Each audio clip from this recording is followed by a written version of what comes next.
have any solutions. They're short on solutions. Well, here's how the pension funding works.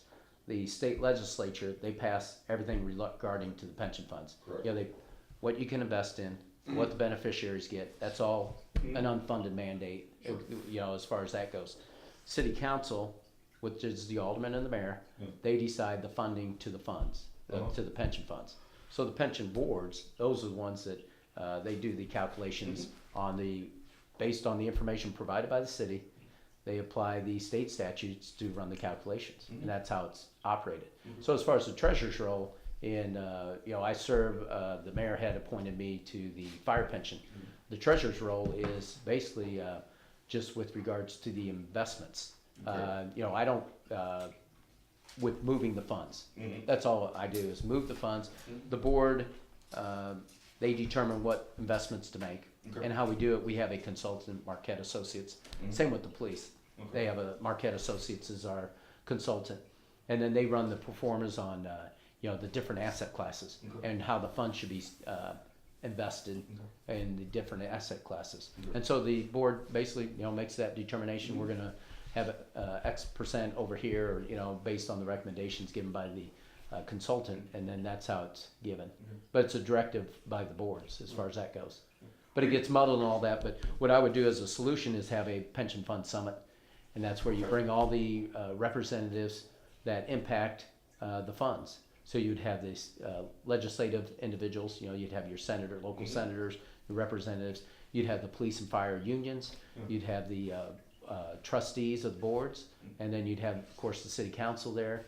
Municipal league, they lobby. Any lobbying interest should be there, and then we all work together to find a solution. Because right now, you know, everybody's going a different direction, and what we want to do is go the same direction. What's the basis for believing that would solve anything, given that that was tried kind of on the state level? We'll have these pension summits and organized labor, the unions, I mean, they've got this constitutional guarantee. It's like, well, you know, we have this trump card here. Well, that's the other reason for residency. Okay. Because push comes to shove, if the city can't fulfill their retirement obligation, it's tied to property taxes. Okay.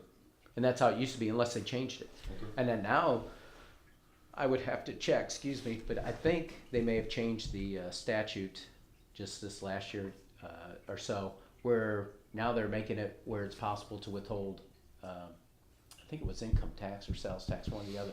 Okay, and so it wasn't if you're just not property within a certain funding level, it just kicks right. in. Right. But the good news is that the city has always paid their actuary amount. What I would do different as mayor, right now you have to be 90% funded, I think by the year 2040. I would commit to 100% funding or each year. Instead of doing the 90% level, that's what's done now. So when they do the actuary analysis, they'll get a number that's 90% to reach that 90% level. And what I would want is the actuary to run the 100%. Okay. And then I think it'd be probably $1 million or maybe $2 million more each year, but it's time value of money. Okay. So what you would do is commit to that 100% level, because that's how it used to be.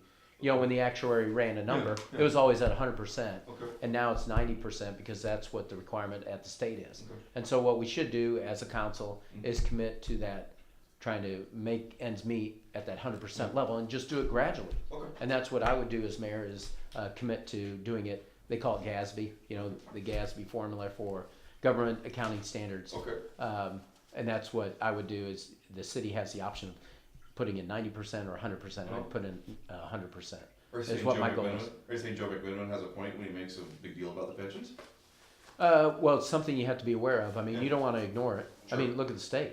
Okay. And then who gets hit on at the end? Or they're talking about cutting retirees. And one thing I will not do is cut benefits. Okay. I mean, that's why you try to be proactive on the front end, and that's what I would do as mayor.